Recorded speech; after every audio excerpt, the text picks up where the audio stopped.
Hi, இன்னைக்கு எனக்கு ரொம்ப பிடிச்ச கத்திரிக்காயில் ஒரு இன்ட்ரெஸ்டிங் ரெசிபி பார்க்க போகிறோம். எண்ணெய் கத்திரிக்காய் பெரட்டல்.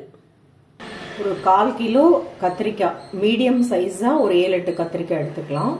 இதுக்கு நல்லா வெங்காயம் ஒரு 2 கைப்பிடி அளவுக்கு, நான் ஃபுல்லாக சின்ன வெங்காயம் எடுத்திருக்கேன், இல்லை கொஞ்சம் சின்ன வெங்காயம் கொஞ்சம் பெரிய வெங்காயம் அப்படி எடுத்துக்கலாம்.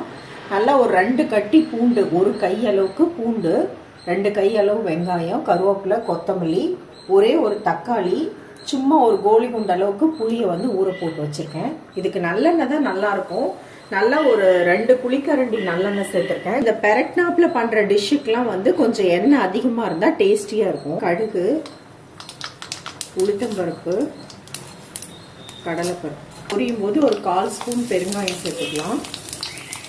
கொஞ்சம் கருவேப்பிலை, பூண்டு சேர்த்துக்கலாம், வெங்காயத்தை சேர்த்துக்கலாம்.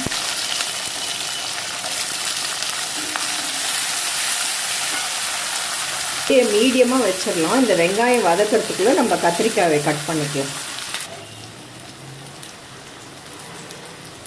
உங்களுக்கு எப்படி வேணுமோ கட் பண்ணிக்கலாம். நான் கொஞ்சம் இந்த மாதிரி ஸ்லைசஸாக கட் பண்ணுறேன். அப்போ அது சீக்கிரமாகவும் வதங்கி வந்துடும். நல்லா அது குழஞ்சி போய் அந்த பெரட்டலுக்கு நல்லா ஒரு தொக்கு மாதிரி ஒரு இது தரும்.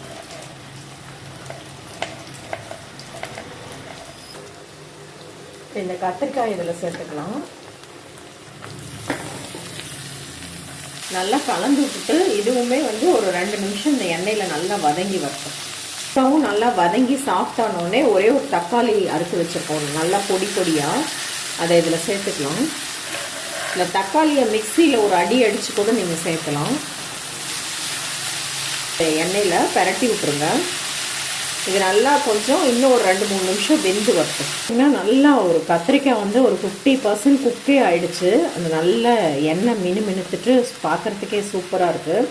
இப்போ பொடி எல்லாமே நம்ம ஆட் பண்ணிக்கலாம். ஒரு 1/4 ஸ்பூன் மஞ்சள் பொடி, நம்ம கௌரி ஷாப்போட ஆல்-இன்-ஒன் பொடி, அதாவது குழம்பு தூள், அது ஒரு 2 ஸ்பூன் ஆட் பண்ணுறேன். தொக்கு மாதிரி ஒரு கன்சிஸ்டன்சி வரணும் இல்லையா, அதுக்காக கொத்தமல்லி தூள், அது ஒரு 2 ஸ்பூன் ஆட் பண்ணுறேன். நான் போட்டது நம்ம கௌரி ஷாப்போட ஆல்-இன்-ஒன் பொடி. இது சாம்பார், புளிக்குழம்பு, இந்த மாதிரி பெரட்டல், பொரியல் எல்லாத்துக்குமே சூட் ஆகும்.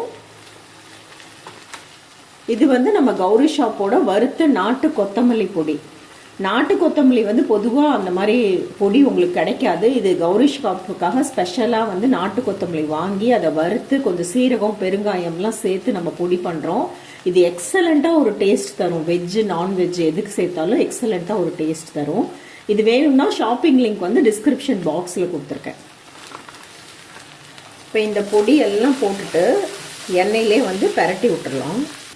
இப்போ இந்த புளி ஊற வச்சோம் இல்லையா, ஒரு குட்டி நெல்லிக்காய் சைஸ்க்கு, அதை சேர்த்துக்கலாம். இதே டிஷ் நீங்கள் புளி இல்லாமையும் செய்யலாம். இன்னொரு தக்காளி எக்ஸ்ட்ராவாக ஆட் பண்ணிவிட்டு புளி இல்லாமையும் நீங்கள் செய்யலாம். புளி ரொம்ப கம்மியாக தான் ஆட் பண்ணுறேன்.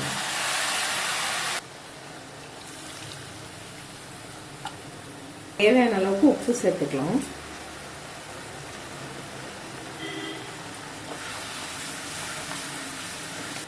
ஒரு 1/4 கப் போல் தண்ணி சேர்த்துக்கலாம். இப்போ மீடியமாக வச்சு ஒரு மூடி போட்டு ஒரு 5 நிமிஷம் வேக விட்டுறலாம். இன்னும் நல்லா குழஞ்சி வரட்டும் இந்த கத்திரிக்காய், பூண்டு எல்லாமே. ஒரு 5 நிமிஷம் நல்லா குக் ஆகிடுச்சு. ஓப்பன் பண்ணி வச்சு கொஞ்சம் ஹை ஃப்ளேமில் வச்சிடலாம். அப்படியே கொதிக்கும் போது இந்த எண்ணெய் பிரிஞ்சு வரும். இப்போ ஃப்ரெஷ்ஷாக கொஞ்சம் கருவேப்பிலை சேர்த்துக்கலாம், கொத்தமல்லி கொஞ்சம் சேர்த்துக்கலாம். அதில் இன்னும் கொஞ்சம் நல்லெண்ணெய் சேர்க்குறேன்.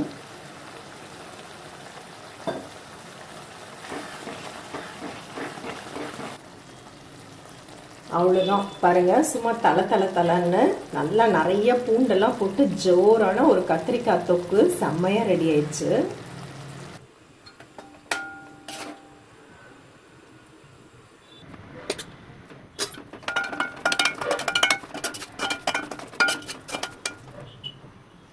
பார்த்தீங்களா எவ்வளோ சிம்பிளாக முடிஞ்சிருச்சு இந்த ரெசிபி.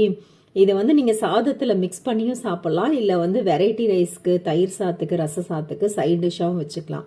இது ஒன்றை பண்ணி சாதம் வச்சிட்டிங்கன்னா போதும். இதிலே கொஞ்சம் சாதம் மிக்ஸ் பண்ணிக்கலாம். அப்புறம் கூட கொஞ்சம் தயிர் சாதம் தொட்டுக்கிறதுக்கு இதே நீங்கள் லஞ்ச் பாக்ஸ்லையும் பேக் பண்ணி கொடுக்கலாம். கண்டிப்பாக ட்ரை பண்ணி பாருங்கள். எப்படி இருக்குன்னு உங்கள் ஃபீட்பேக்ஸ் கமெண்ட்ஸ் என் கூட ஷேர் பண்ணிக்கோங்க.